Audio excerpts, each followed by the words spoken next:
So there is one thing I think we on the left can pretty much agree on, and that is that the right is obsessed with the idea that borders are the be-all and end-all of helping to protect society. They're not at the end of the day. Just look at what's going on now. The right is obsessed with borders, and yet borders have not protected us from this pandemic. Borders do not protect us from the wrongs going on in this country. As usual, this becomes the red herring of the right and is just yet another part of the populist rhetoric. And we're going to have big problems soon in this country, especially when it comes to actually being able to recruit people for positions. There could be an employment crisis. And this is going to sound rather strange, but wait, wouldn't an employment crisis be a good thing? Oh, no, because in this country, 1 in 5 people turn down a job. 1 in 5 people turn down a job because they cannot actually get to that job. And again, there are deeper problems in this country than, oh no, the border. Somebody needs to think of the border. There's a crack in the border. Oh no, a migrant might wisp through. He might turn into a mist and slip through the border. Oh no, the entire country will crumble. And that is the level of panic that they put into it. And it's absolutely ridiculous. So before we jump into today's article, please do remember to hit that like, share and subscribe button. And of course, down below there is a link to my Patreon page, as well as a link to a one-off donation page as well, where you can buy me a coffee. And thank you to all those people who do help support the channel in those ways. So, on to today's article. This comes from The Guardian. The title is, British politicians are obsessed with borders, and yet they aren't protecting us. The idea of the border has come to dominate British politics. Yet it seems, as is everywhere, borders aren't doing what politicians say they should do. In England, a potentially dangerous variant of COVID-19 has taken root, despite the traffic light system of international travel restrictions. In Northern Ireland, the representative of the loyalist paramilitaries raised the prospect of violence if the post-Brexit custom border in the Irish Sea is not removed. In Glasgow, an immigration raid prompts a community to occupy the street in protest against the very border policy that the government claims is there to keep them safe. What these examples have in common is that they are all causes in which politicians have presented borders as a tool for greater control over public health, say, or our national sovereignty or immigration. Yet, their efforts seem to have the exact opposite effect. Why does this keep happening?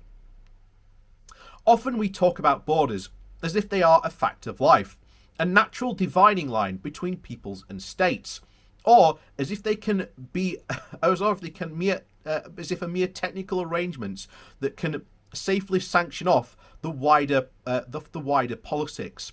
Last week, for instance, the Home Secretary, Priti Patel, announced plans for a, quote, fully digital border system that would enable officials to count the number of people who enter and leave the country.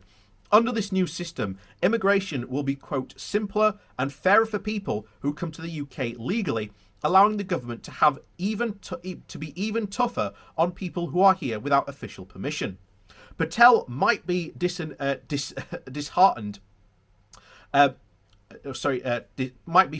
Patel might be distinguished from her predecessors by a hardline approach to enforcement. But this is also a version of what politicians in her position have promised for decades. Yet the promise is always something to be fulfilled in the future, never in the present. The philosopher Ernie Bartella has had a very useful explanation for this, for why international borders are so often the site of such conflict today. Borders, first of all, are what he calls over-determined. They never have a single function, such as marking out the edges of territory, but they express a range of different political relationships, beginning with neighbouring states and certainly also between regions and political blocs, between the powerful and the weak. Global Britain, Patel said in her speech, is more than a slogan. It underpins everything we do. A major claim of the Conservatives' emerging Global Britain ideology, is that Brexit will revive the UK as a world trading power through treaties for that most part still need to be signed. When COVID cases in India shot up this spring, the government delay of placing them on the red list for travel restrictions to avoid souring a potential trade deal, as some critics have suggested, the Health Secretary said that this was not, and that the issue illustrates the complex of processing at work. Balbar also describes how a border can actually radically mean different things to different people, depending on how a state wants to treat them. Earlier this month, a German-born businessman called Wolfgang told The Guardian of his shock at being detained on arrival at Heathrow, despite having indefinite leave to remain in the UK. How is it that a border official with one tick can suspend those rights, he asked. This was a case of rules being misplaced. As an EU citizen who had been living in the UK before Brexit, Wolfgang should have been freely allowed to enter the country. But border systems are designed precisely to determine which people, on the basis of nationality certainly, but also can reinforce a global system of class and caste. The immigration raid that prompted such opposition in Glasgow is a case in point. Patel defended the practice, which extends border control far away from the geographical frontiers of the UK and into the heart of the country's residential neighbourhoods, and as a necessary means to expel the undesirables. People who seek to disrupt the immigration enforcement, said Patel should think about whether their actions may be preventing murderers, rapists and high-harm offenders from being removed from our communities. Her opponents say that is the enforcement itself that causes the harm to the communities.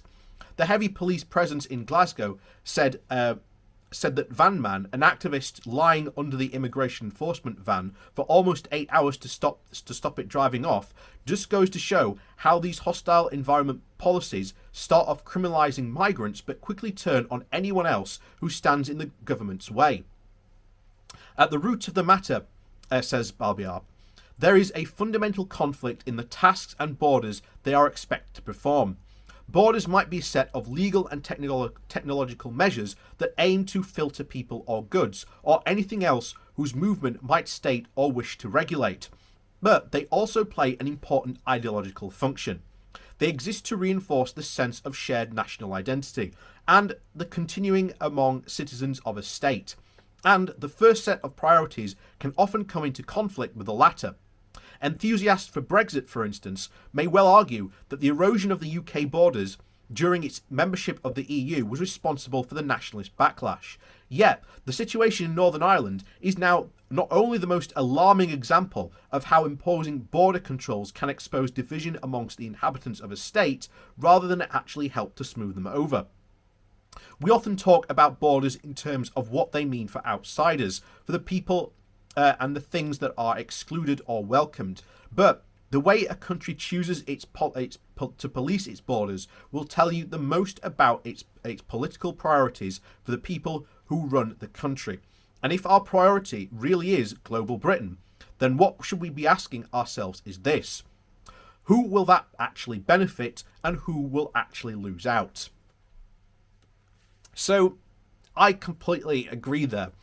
We have had this discussion about borders are, especially on the right, like borders are like the be-all and end-all. Yet here's the thing. We were in the EU for well over 40 years. And here's the thing. There are such things as police, If you're so concerned about all these, quote-unquote criminals, then that's a police matter. That's not a border matter. Yet it's seen as if, they shouldn't have been allowed to come through in the first place, when a lot of the time it was down to basically a police matter not coordinating with the European officials to help actually identify these people properly in the first place. And let's face it, a lot of these immigrants that come and, oh no, potential criminals, immigrants don't cause crime. In fact, immigrants, when you look at the statistics, are amongst the lowest people most likely to cause crime and criminal offences.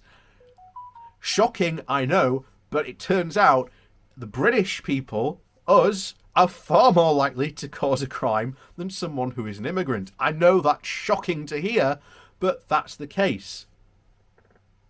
And again, borders are not the be-all and end-all of this entire thing. And yet, this entire thing of enforcement is turning people away. It is souring the British brand in the mind of Europe. And that is going to do so much harm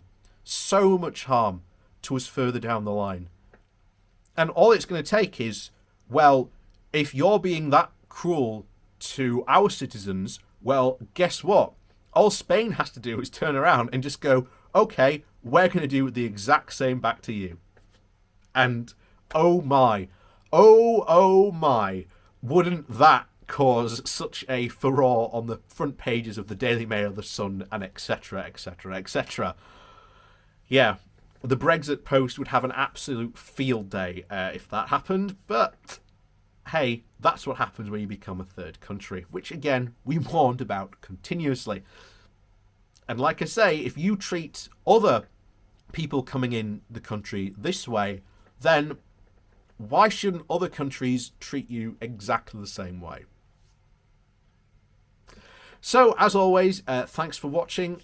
Please do remember to hit that like, share, and subscribe button on your way out. And of course, down below there is a link to my Patreon page, as well as a one-off donation link called Buy Me a Coffee, where you can, well, buy me a coffee. And as always, thank you everyone for watching, and we'll see you all next time.